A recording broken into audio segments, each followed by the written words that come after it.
আমি নবম এবং দশম শ্রেণীর একটি গুরুত্বপূর্ণ অঙ্কের সমাধান দিব আজকে। সেটি হচ্ছে সারণী হতে কিভাবে মধ্যম নির্ণয় করে। তাহলে কি করব, অঙ্কটা হচ্ছে সারণী হতে মধ্যম নির্ণয়। তো আমি গতকালকে একটা ভিডিওতে তোমাদেরকে শিখিয়েছিলাম, সেটি হচ্ছে সংক্ষিপ্ত পদ্ধতির গড় নির্ণয়। সেই সংক্ষিপ্ত গড় নির্ণয়ে সব ছিল ওখানে 7টি। কয়টি সব ছিল? 7টি।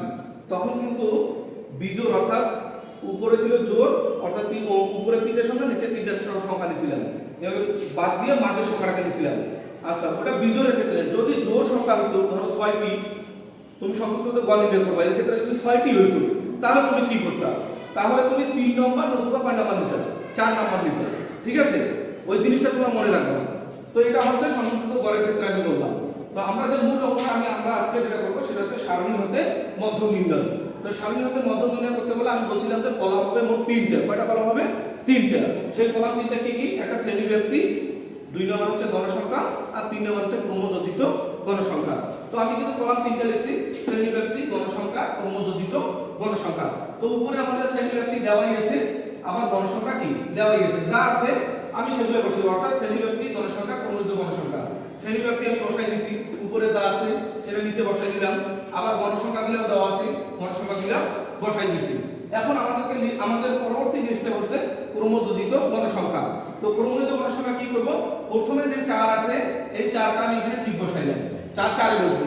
এবার 4 এর সাথে যোগ হবে 5 9, প্রতিটার সাথে প্রতিটা যোগ হয়ে নিচে নিচে বসবে। 9 এর সাথে 7 যোগ হইলো কত হলো? 16, 16 এর সাথে 22 যোগ হবে কত হবে? 38, 38 এর 10 যোগ 48, 48 এর 7 যোগ কত হলো? 55, 55 এর সাথে 5 যোগ হইলো কত হইলো? 60। তার মানে ক্রমযোজিত গণসংখ্যার নিয়ম হচ্ছে প্রথম গণসংখ্যাটা ঠিক রেখে পরবর্তী গণসংখ্যা অর্থাৎ মূল যে গণসংখ্যাগুলো আছে সেই গণসংখ্যাগুলোর সাথে পরবর্তী গণসংখ্যাগুলো কি করব? যোগ করে দেব। অর্থাৎ 4 4 এ বসালাম, 4 এর সাথে 5 9, 9 এর সাথে 7 16, 16 এর সাথে 22 38, 38 এর সাথে 10 যোগ দিলাম 48, 48 এর সাথে 7 যোগ 55, 55 এর সাথে 5 যোগ কত হলো? 60। ঠিক আছে, এটা হচ্ছে ক্রমযোজিত গণসংখ্যা। তো আমরা যে অঙ্কটা আজকে সলভ করব অর্থাৎ সমাধান করব সেটা হচ্ছে সারণী হতে কি নির্ণয়? মধ্যম নির্ণয়। তো আমরা জানি মধ্যম নির্ণয়ের সূত্র হচ্ছে মধ্যক সমান l প্লাস, এর আগে আমি তোমাদেরকে শুরুতে সূত্র দিয়ে দিয়েছিলাম, l প্লাস n ভাগ 2। তাহলে সূত্রটা ভালো করে শোনো, l প্লাস n ভাগ 2 মাইনাস fc গুণন h ভাগ fn। তাহলে সূত্রটা কি? আবার বলতেছি, l প্লাস n ভাগ 2 মাইনাস fc গুণন h ভাগ fn। এখন আমাদের l কি n ভাগ 2 কি, fc কি, h কি, fn কি, এগুলা আমাদেরকে জানা লাগবে। তো আসো আমি এখানে লিখে দিচ্ছি, এখানে n ভাগ 2 এর মানে হচ্ছে নাম্বার অফ স্টুডেন্ট। এর মানে কি? নাম্বার অফ স্টুডেন্ট মানে যতজন ছাত্র আছে।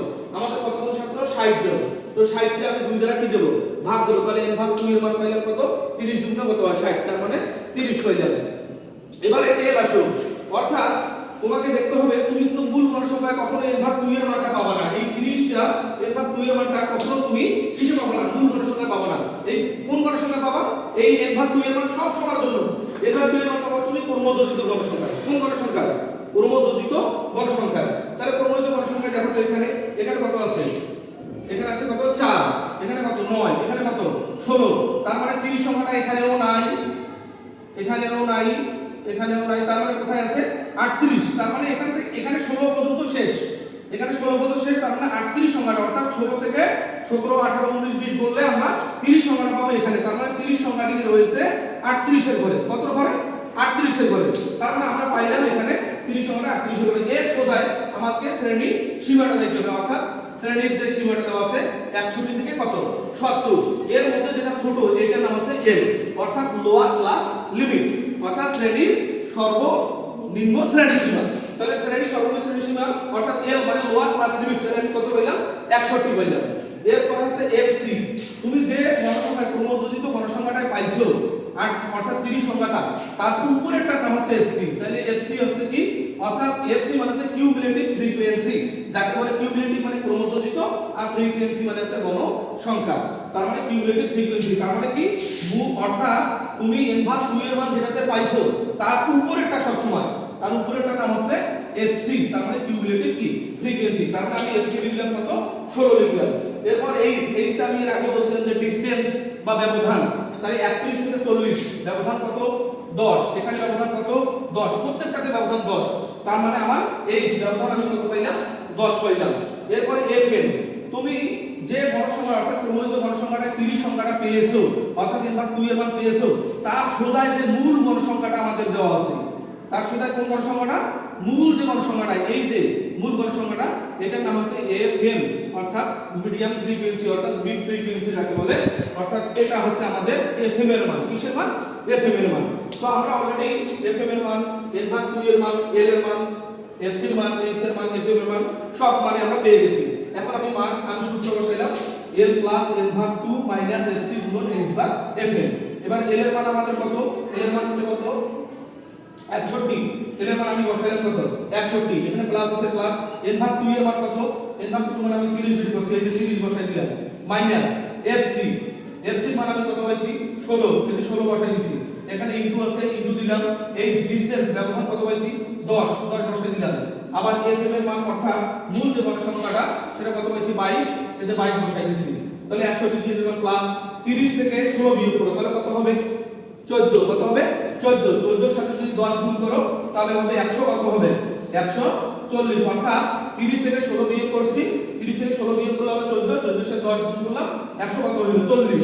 30 এর 22 আমি ঠিক রাখলাম, 61 যোগ। এখন এই 140 এর সাথে এই 22 টা কি আকারে আছে? ভাগ আকারে আছে। কি আকারে আছে? ভাগ আকারে। তাহলে যদি তুমি এটাকে ভাগ দাও তাহলে 6.36 বের হবে। কত বের হবে? 6.36। তো এই 61 সাথে এই 6.36 যদি যোগ করি তাহলে হবে 67.36। এটাই হচ্ছে আমাদের মধ্যকের উত্তর। তো আশা করি তোমরা এই অঙ্কটা ভালো করে বুঝতে পেরেছো। এই নিয়মের অর্থাৎ এই নিয়মের যত প্রকারের অঙ্ক আছে তোমরা এভাবেই সমাধান করবা ইনশাআল্লাহ। অঙ্কতে কোনো ধরনের কোনো রকমের ভুল হবে না। আর আমার ভিডিও যদি তোমাদেরকে ভালো লাগে অবশ্যই তোমরা আমার ভিডিওতে লাইক কমেন্ট শেয়ার করে দিবা। আর ইনশাআল্লাহ আমার প্রতিদিনই তোমরা নতুন নতুন ভিডিও পাবা। ধন্যবাদ সবাইকে।